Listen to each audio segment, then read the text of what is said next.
Okay. 2021 Georgia season preview. Just getting right into it. Biggest reason why this is the year and not like every other year when we say it in the preseason. Quarterback play, right? I mean, JT Daniels is there. What we saw from him over the last 4 games of the season was good. There have been the folks that are like, well, he did it against Mississippi State, Missouri, South Carolina, and a G5 team, but even opponent adjusted, his QBR was 4th in the country. So there's enough there to feel positive about as a Georgia fan. This is not a Hudson Mason or a Stetson Bennett. Like, he's a legitimate talent that could be a high round draft pick, but more importantly, he seemed to do a good job getting the ball to all of the skill talent that Georgia has, and that's been a problem the last few years. Yeah, and you can say what you want about the competition, but the fact is he was the first quarterback since 2001 to have in his debut throw for over 300 yards. Yeah. There's only been 4 300-yard performances since Smart has been there, and he did it twice in 4 games last year. So it's definitely a step up from what Georgia fans have been used to. Totally, yeah. I mean, he threw for 400 yards twice in 4 starts, and I don't think Georgia had a 400-yard performance since Aaron Murray in 2013. So, I mean, definitely different. I think it was a little, just as a Georgia fan, almost unsettling. It was like, oh, this is way too fast. Like, what's happening here? We're supposed to be, grinding out 6-yard gains. But it was exciting. And I think that's the reason why there is a little more hype than usual around this Georgia team. Outside of the traditional, the defense is ahead of the offense in camp, how is not only JT Daniels looking, but the Todd Monken offense? Because I understand anyone that came in last year as a first-year coach, whether it was a head coach or a coordinator, I honestly just give him a pass for whatever it was. I mean, I guess unless your name's Bo Pelini. Especially on offense, you need that precious spring and the off season to not have to do things through Zoom. And so I just felt like Monken wasn't really able to open it up last year. So outside of the defense normally being ahead of the offense, how has the quarterback looked and how's the offense looking? Yeah. So, like you said, there's always that defense is ahead of the offense early in camp. That was kind of the word out of the first scrimmage. The second scrimmage sounded like it was better. Monken installed, in his words, he installed about 30% of his playbook last season. And jeez. And even it was all the bad stuff too. So it's like, why would he even do that? I mean, but I think a lot of people, watched Georgia play last year. And even though the Alabama game, they finished at 27 points, the Florida game was kind of an abject disaster, but you saw receivers open a lot downfield and just quarterbacks that couldn't hit them or find them. And so I said it the day after that game. I don't mean to interrupt you, but I won't say this on Twitter, but I'll say it here. It's the safe place. But I said this the day after it happened. There were several open receivers and several passes. There's about 3 passes that were one was intercepted, a couple were overthrown or underthrown.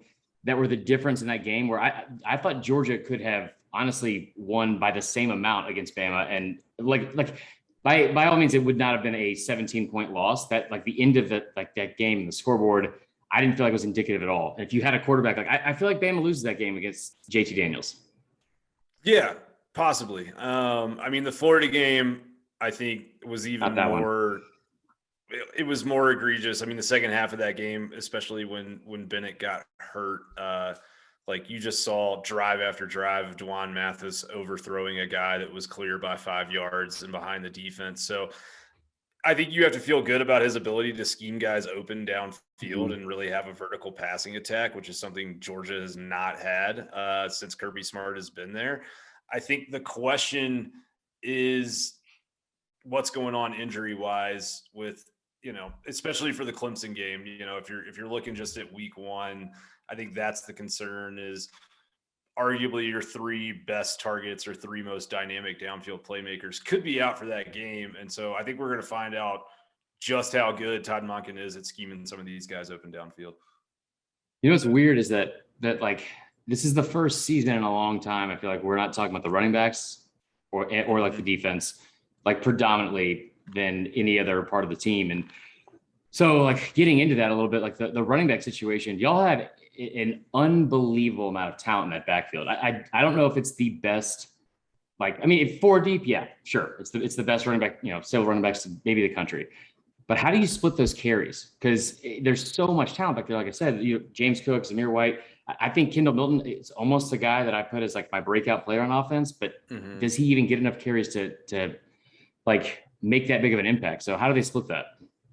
I think, what you'll see is it's still Georgia. They're still going to run the ball. And I don't think you're ever going to see Georgia passing, 70% versus running 30%. What is helpful in terms of distributing those touches is that all 4 of those guys kind of have their own unique skill set. Zamir White maybe has the most high end speed and is pretty good between the tackles. Cook is really dynamic, both as a pass catcher off of screens. He's the type of guy where, like, if he makes the first guy miss, he might go. Milton is probably the most well-rounded of all those backs. And I think last year, there was a point in time before he got injured in the Alabama game where he was leading the conference in like yards after contact per carry. So that's an exciting one. And then with Kenny Mcintosh, you have a guy that, he caught 3 passes on the final drive in the Peach Bowl when Georgia came down and kicked a field goal to win the game. So especially with what we're talking about in terms of skill guys out at wide receiver and tight end, I do expect to see Mcintosh and Cook used a lot in the passing game, especially early going in the season. You talk about receivers. A lot's been made about just the health of the room. Obviously George Pickens last year tears his ACL in spring. I guess that was this year. It's been a long year. Yeah, I heard that. Does he? Well, before we get into the rest of those guys, does he play at all this year? Pickens? Originally, when he got hurt, I thought.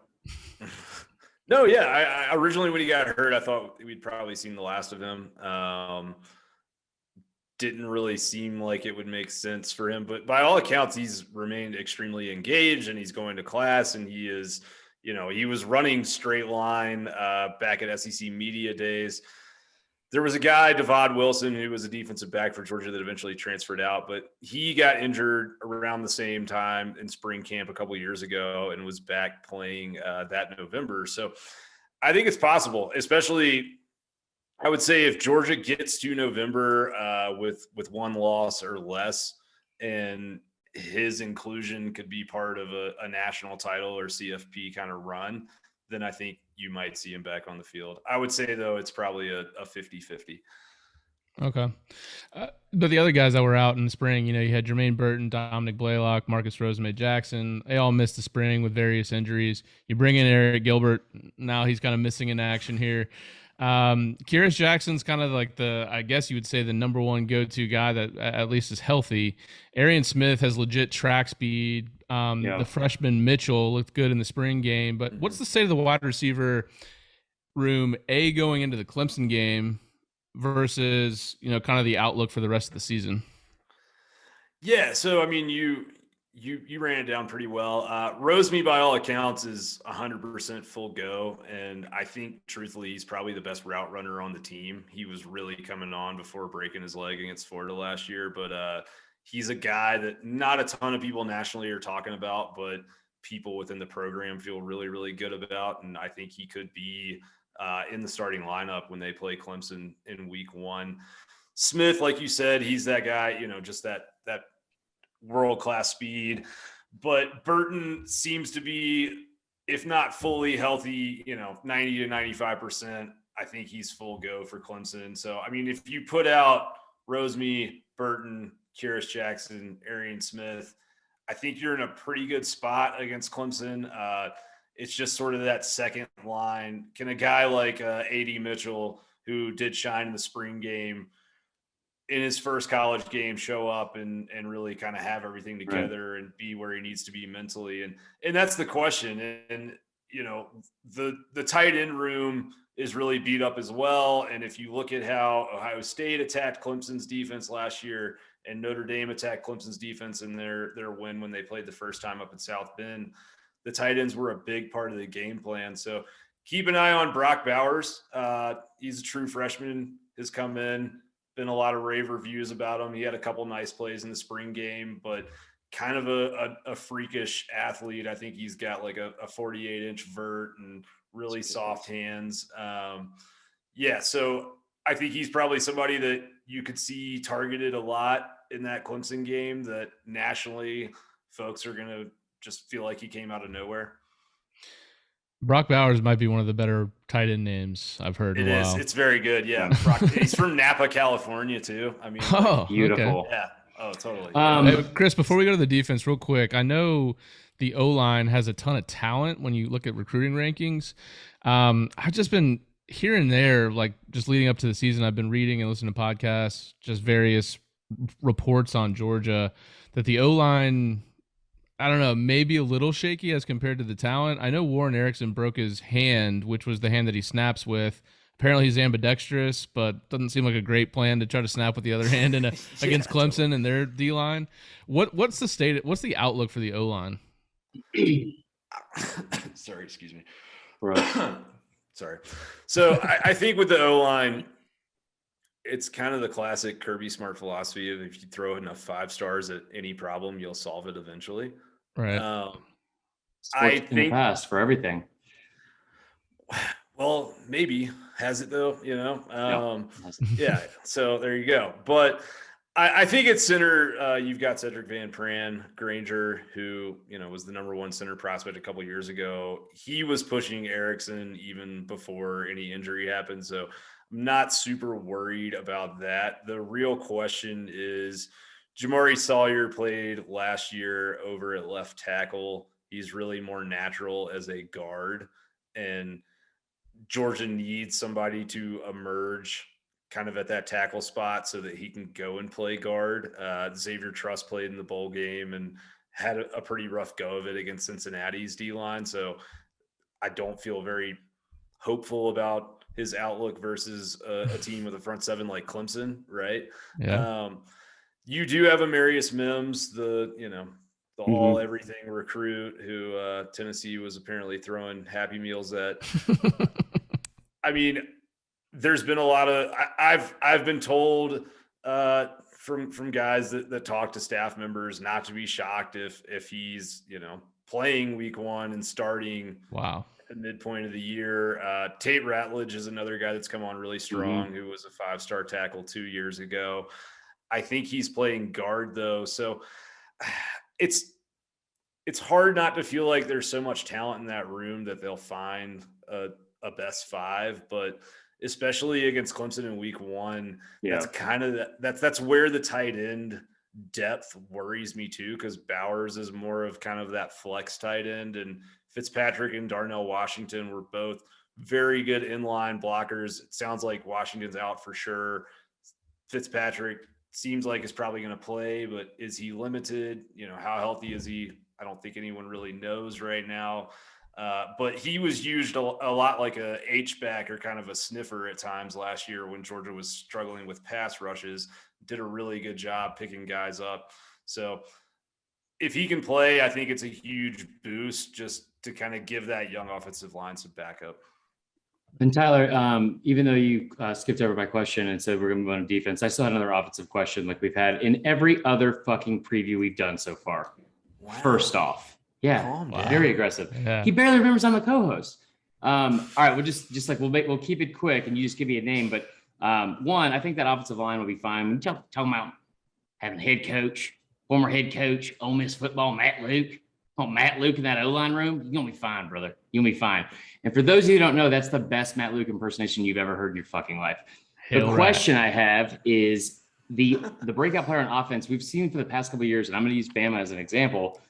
Guys like Jalen Waddle, guys like Henry Ruggs put up huge numbers, right? And it's, I don't know if it's a similar offense per se, but if you're trying to have downfield, like attacking more downfield, especially through the air, then I would say it's similar. When you've used that kind of speed, because you just obviously can't match up with that all the time, Arien Smith to me seems like a guy that's going to be a breakout player. Is there a different guy you have pegged for this season on offense?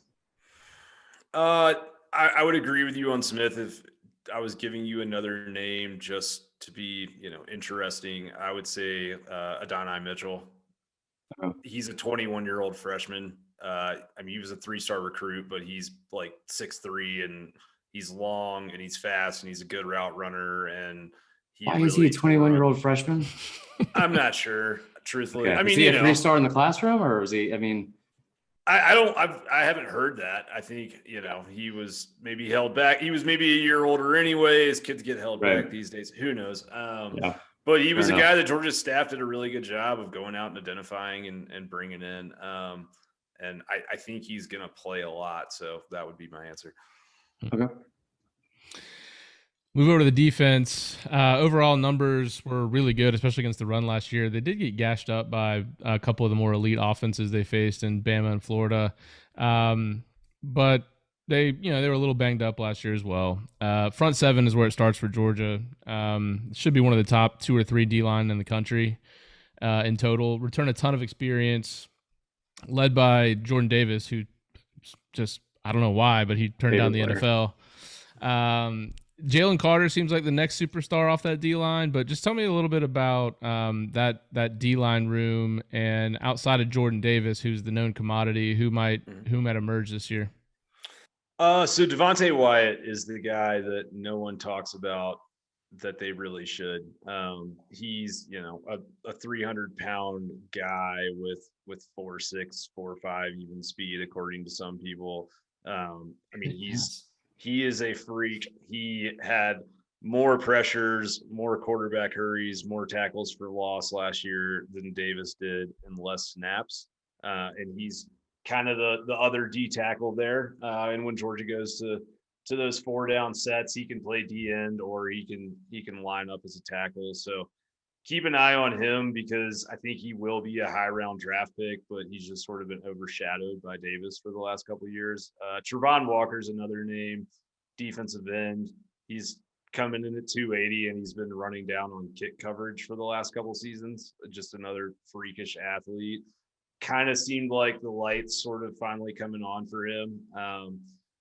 I think Georgia will have the best pass rush that they've had at any point since Kirby's been there, even going back to 2017 when they had Bellamy and Carter coming off the edge. And then, when you get into those linebackers and start talking about those guys too, there's some more elite athletes there. So I think it'll be scary for O-lines.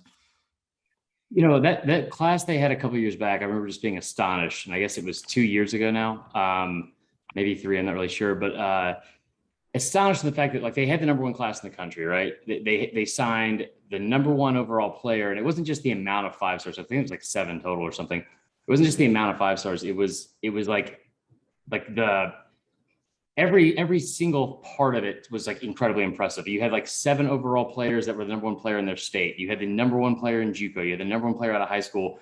Nakobe Dean is a guy that I've loved watching the first 2 years. Who's a guy from that class, specifically, that you think will take I don't want to say the next step, but a big step from where they've been the first 2 years?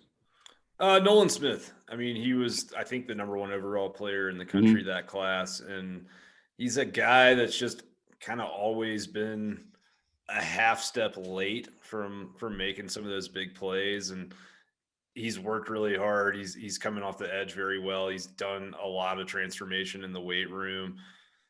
He already had a lot of those natural, God-given athletic gifts, but I think he's really refined his game and worked on his craft and his handwork and his jump, snap counts, that kind of stuff. So I expect a big season out of him. There's also Adam Anderson on the opposite side who was in that class as well. He's already sort of been a pass rush specialist for Georgia, but I think he may be a 10 sack guy for UGA just this year, just because I think he'll be on the field more than just third downs like he has been in the past. Dude, that's the hardest part for that entire defense, I feel like, is running numbers up, because they rotate so many guys.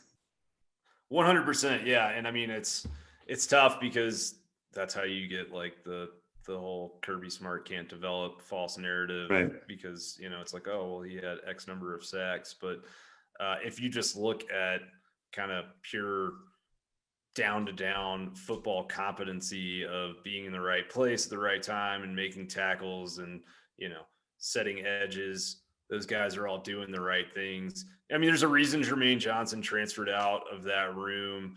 And by all accounts, everyone on staff at Florida State has said he's come in and he's immediately their best defensive player. And, he was a rotation. Best player. Yeah. If you see here, I'm a Florida State fan. He's the best player he's the best player on our roster already. Which I don't know if that says more about Florida State or Georgia, but well, probably both to an extent, right? Yeah. But like that's crazy to think about. The one thing that's hard about it though is like I do wonder for some of those guys, is it hard to just sort of get in that groove down by down and get a read on the guy that they're lining up across from and put moves on guys and get a beat on snap counts and stuff. So it's a first world problem, but it still is a problem. We'll move to corner because I think that's at least headed into the spring. That was the biggest question mark on the team, just given the production that left in the offseason. Keely Ringo was a big time recruit. I think he was at least one of the top 2 or 3 corners in the country. He's out of Arizona, I believe. He's another year older. You pick up 2 really good corners in the transfer portal, Taiki Smith, who I think from the last report I saw, he's going to be out for the Clemson game. Correct. And Darien Kendrick from Clemson. How have they looked in camp? Were the 2 transfers who are obviously upper level, have been playing for a while now. Darien Kendrick, I know, was all ACC twice. Have they really filled that void, or are they still searching for answers there at that position? I think Kendrick has come in and immediately cemented himself as a starter. Smith, is not a true corner. He's more of like a star type of guy that's going to play that hybrid sort of position. Georgia always sort of splits time there. So I think that he was probably looking at splitting time with Latavius Brenny already, who's a senior that's been in the program 5 years and kind of came on at the end of 2020. With Ringo, what's interesting is, with Taiki out and Clemson playing Justin Ross in the slot, traditionally the way Georgia aligns their defense, you would be looking at Taiki Smith on Justin Ross all night. So it looks like Ringo's probably going to come in and play that slot corner, which is interesting because Ross is 6'4", Ringo's 6'3". Ringo's like actually faster than Arien Smith. Yeah, I mean, they clock this dude at like 23 miles an hour in practice all the time. So that's going to be running? A fascinating matchup. Yeah. Okay, all right. Well, I didn't know. I mean, no, he's on a bike, actually. Yeah. You never know. Could be a Peloton. No, right. But like it's, he's athletically, there's no one on the team maybe more gifted than him. He was hurt last year. He had a shoulder injury. He's never gotten to play. So, I mean, like, talk about throwing him off the deep end. Like, good luck, kid. Here's Justin Ross. Have fun in your first ever college football game. And he also hasn't played in like 2 years now, right? 2 years, right? Yeah. But the guy on the other boundary corner is Amir Speed, who has been in the program a long time. He was kind of like a developmental player, 3-star prospect out of Florida that's 6'3", good length, but just has always sort of been a rotation guy. And I don't think a lot of people expected him to start this year. And he's really just come on in camp and kind of taken that position. Apparently had a pick 6 of JT Daniels in a scrimmage last weekend and is just making a lot of plays. And I think if you look at Clemson's roster, at least for the purposes of week 1, you see 6'4", 6'3", 6'2", 6'4". It's just big, tall, lanky wide receivers. So it's probably nice that you're trotting out 2 corners that are 6'3", if you're Georgia. Sure. So one or two more questions. I want to get into like the season predictions and everything like that overall. But one of the things that you do a really good job of, like you personally, is well, I haven't given you the compliment yet, so don't say it. But you're really big on stats, right? You guys go super in depth with stats, and it's like, as somebody that is fascinated by a lot of that and loves to get into that as well. Give me your favorite stat. It could be one that people are talking about or not talking about. I don't care. But like, give me your favorite stat about this Georgia football team. Oh man. It probably would be the returning production. that Georgia's bringing back. I mean, the Bill Conley S&P plus, but I mean, Georgia returns like 88%, I think, of their wide receiver production from last year. Yeah. Which, if you look at recent CFP teams and national championship teams, there's always a lot of returning receiving production and continuity between quarterbacks and wide receivers. I think the other one that's interesting is, and I wish that Josh was here for this, but your CFP participants since the college football playoff came around in 2014, they have all been 2.0 net yards per play or better. So let's say they gain 7 yards on offense and they only give up 5 yards a play on defense. Once JT Daniels was inserted into the lineup for Georgia last year, they were coming out, I believe, at 2.6 yards per play, which would be the highest that they've been during the Smart era. So if that continues to roll forward, then they do have the makeup of a CFP team. That's a cool stat. I do like that one. Yeah. Did you have one more before we got into the over-under, Chris? No, that's it. All right. So Chris and I were actually talking before you got on. It almost seems like a trap here. Over-under 10.5. We were shocked by that. The juice is on the over, so people like the over. This, to me, I mean, it's got to be the year that they make the move, right? No LSU, A&M, Bama, or Ole Miss in the regular season from the West. Auburn's down. Florida's replacing a ton. Even Bama, you talk about that returning production at receiver and quarterback. They're replacing a ton there. Right. This is the year to me that Georgia has to take the step, and they could still lose to Clemson, and all their goals are in front of them. I think this is it. It's weird. I hate saying it, but I think it's an easy over on the 10.5. I think Clemson is the only one that I look at on the schedule, and I'm like, really, I think it's a toss-up. I mean, otherwise, I think they're going to be favored in every game. What about you, Chris? They will be, yeah. Yeah, I mean, I think I've taken the over as well. I think that Georgia, this is their year. And you talked about the returning production, because that's even with Pickens going down, right?